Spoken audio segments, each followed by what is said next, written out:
दोस्तों, आज मैं आपको एक छोटा सा प्रेरक प्रसंग सुनाऊंगा। प्रेरक प्रसंग का शीर्षक है पुण्य और कर्तव्य। एक बार की बात है, एक बहुत ही पुण्यशाली व्यक्ति अपने परिवार सहित तीर्थ यात्रा के लिए निकला।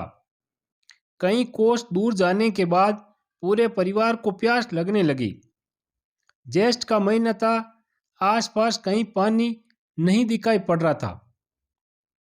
उसके बच्चे प्यास से व्याकुल होने लगे। समझ नहीं आ रहा था कि वो क्या करे। अपने साथ लेकर चलने वाला पानी भी समाप्त हो चुका था। एक समय ऐसा आया कि उसे भगवान से प्रार्थना करनी पड़ी कि हे प्रभु, अब आप ही कुछ करो मालिक। इतने में उसे कुछ दूर पर एक साधु तप करता हुआ नजर आया। व्यक्ति ने उस साधु से जाकर अपनी समस्या बताई। साधु बोले कि यहाँ से एक कोस दूर उत्तर की दिशा में एक छोटी दरिया बहती है। जाओ, वहां से पानी की प्यास बुझा लो। साधु की बात सुनकर उसे बड़ी प्रसन्नता हुई और उसने साधु को धन्यवाद बोला। पत्नी एवं बच्चों की स्थिति नाजुक होने के कारण वहीं रुकने के लिए बोला और खुद पानी लेने चला गया। जब वो दरिया से पानी लेकर लौट रहा था तो उसे रास्ते में 5 व्यक्ति मिले जो अत्यंत प्यासे थे। पुण्य आत्मा को उन 5 व्यक्तियों की प्यास देखी नहीं गई और अपना सारा पानी उन प्यासों को पिला दिया। जब वो दोबारा पानी लेकर आ रहा था तो 5 अन्य व्यक्ति मिले जो उसी तरह प्यासे थे। पुण्य आत्मा ने फिर अपना सारा पानी उनको पिला दिया।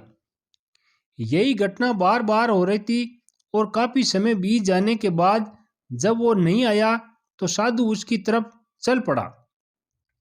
बार बार उसके इस पुण्य कार्य को देखकर साधु बोला, हे पुण्य आत्मा, तुम बार बार अपनी बाल्टी भरकर दरिया से लाते हो और किसी प्यासे के लिए खाली कर देते हो।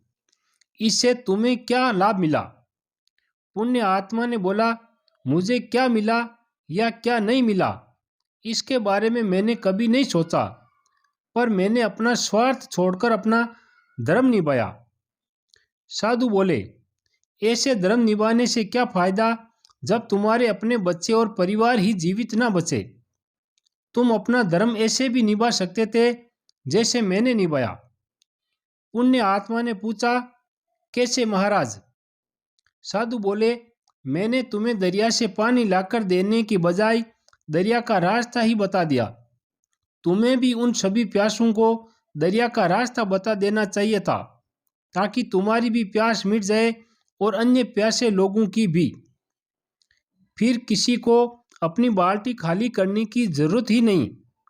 इतना कहकर साधु अंतर्ध्यान हो गए।